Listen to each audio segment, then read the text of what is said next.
Layla had like this like black leatherish tight outfit on. It was pretty hot, so that's why I was like, fine. Can't do it as good as someone else could do.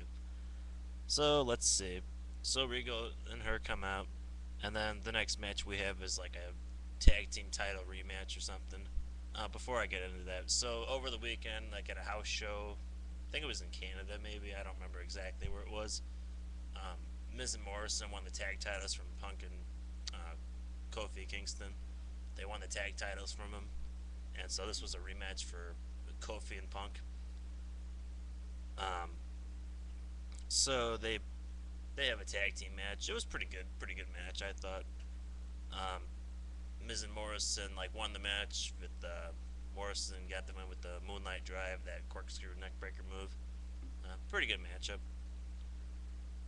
Let's see. We come back from the break, and then they show footage of JBL and Shawn Michaels promo in Armageddon.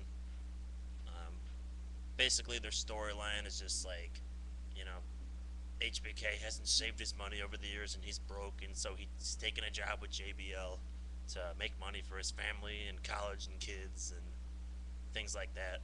You know, which is obviously he's not broke in real life. I wouldn't think he'd be broke.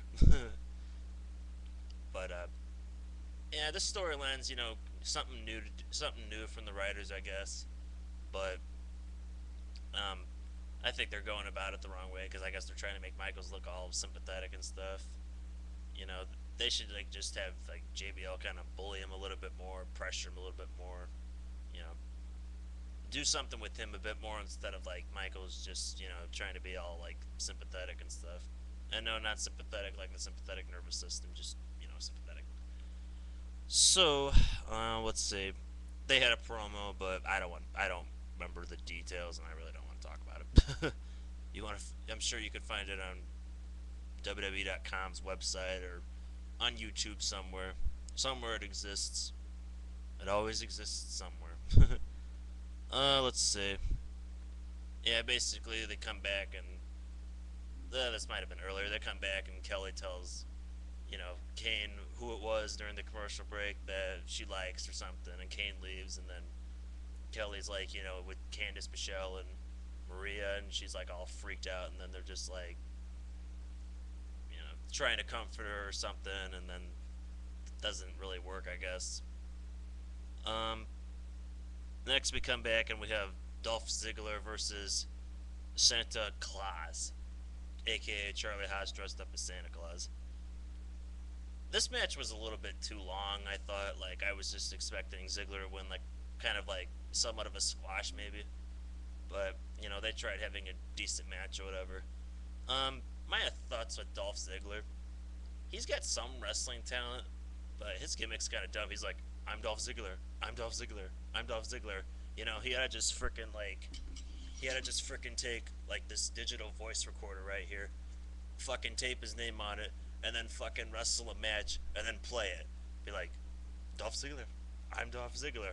Or he might as well get like a Darth Vader helmet and be like, oh, Ziggler. Oh. Something like that. It's kind of dumb and annoying. Like they kind of did the same thing with Kennedy, how he's like Kennedy, but it works for him. But I don't think it works with Ziggler that well. But that's just my opinion. I know. Let's see. Ziggler won the match. He did some kind of jumping neckbreaker move and won the match with that. And another thing with I want to nitpick on, how WWE's trying to be all like tending to the kids and stuff. Why did they have Charlie Haas dress up like Santa Claus for that then? Because obviously the kids will see that he's not Santa Claus, and they're like, "That's not Santa Claus," or "That's Santa Claus." I mean, wouldn't they be like freaked out about that or something? I don't know. Maybe in my fantasy land or something they might be. Fantasyland. If any of you have ever watched that movie, what's that movie called? Back to School with what's that dude's name? Wow, I can't think of his name. Rodney Dangerfield. Yeah, if you ever watched that school or whatever, he's like he has to go back to college. Or he goes back to college with his son, and they're like in a classroom, and he's he's like outsmarting the teacher because he's got like a business background, and then the teacher's like he's like, no, we're not gonna do that or something. We're not gonna, cheat or whatever. And then he's like, what was it? He's like, so where should we build our product? And then Dangerfield's like, how about Fantasyland? That's pretty funny. You have to check the movie out to see what I mean. Oh well, let's go back to wrestling. I'm rambling. Um, so let's see. Oh yeah, after the match or whatever, Ziggler exposes Charlie Haas as Santa Claus, or Santa Claus as Charlie Haas. Goes back to my whole kids thing. Then after that, we get our main event. We get our Legacy, New Generation versus Batista and Cena, 2-on-3 or 3-on-2 handicap match. And I got a little note to pick here. How come the commentators never say like, that's not a fair, a fair matchup for the good guys. That's not fair for Cena and Batista to have to face, three of those guys. You know, because back in the Attitude days, if Austin had to fight like two guys, Jim Ross was like, "That's not fair to Austin. That's not fair." Nowadays they don't even freaking do that anymore. They're just like, oh, Priceless and Orton against Batista and Cena. Batista and Cena won't have any problems because they're better than them. That's it. They need to freaking emphasize handicap matches again. They need to freaking do that. That's one problem I got with them. But actually, yeah, there's a lot of problems they have. I got a couple minutes left here. So, we got our handicap match. Wasn't bad. I thought they made Cody Rhodes look pretty good in the match. Like, he got some offense in. He, like, did a freaking moonsault, too, which was pretty impressive, I thought.